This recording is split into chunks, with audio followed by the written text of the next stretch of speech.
আজকে দুপুরে কি সবজি রান্না করছো? আজকে হচ্ছে এই যে ঘুগনি, এই যে আজকে ঘুগনি হচ্ছে। আর এটা হয়ে গেছে, এটা একটু দেখিয়ে দিই। এটা হচ্ছে সাদা আলুর তরকারি, হিম দিয়ে সাদা আলুর তরকারি, হিম টমেটো কাঁচা লঙ্কা পাঁচফোড়ন এসব দিয়ে, কালো জিরে দিয়ে করি, কিন্তু আজকে আমি পাঁচফোড়ন দিয়ে করেছি। আর এটা হচ্ছে ঘুগনি, এটা হচ্ছে আজকে আমাদের দোকানে দিয়ে, কিন্তু একটুখানি টেস্ট করে দেখি যে লবণ আর মিষ্টিটা ঠিক আছে কিনা। তোমরা কিছু মনে করো না বন্ধুরা, কারণ আমি একটুখানি টেস্ট করে দেখি যে লবণ মিষ্টি সব ঠিকঠাক আছে কিনা। যদি বেশি হয় তো কাস্টমাররা বলে যে দিদি তুমি একটু মুখে দিয়ে দেখো নি, এগুলো বেশি হয়ে গেছে লবণ, তো তার জন্য একটু মুখে দিয়ে দিচ্ছি। তাতে আছে আর কিছু লাগবে না, আশা করছি। তুমি খাবারটা ভালো হয়েছে না?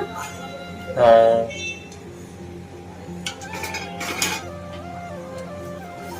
তো যারা এখনো আসনি চলে এসে ঝটপট করে রুটি আর এই ঘুগনি আর সাদা আলুর তরকারি নিতে, ঠিক আছে? এটা হচ্ছে আজকের মেনু। কালকে দোকান খুলতে পারিনি, এটা আজকের মেনু। কালকে আমি এক জায়গায় গিয়েছিলাম, যার জন্য কালকে দোকান বন্ধ ছিল।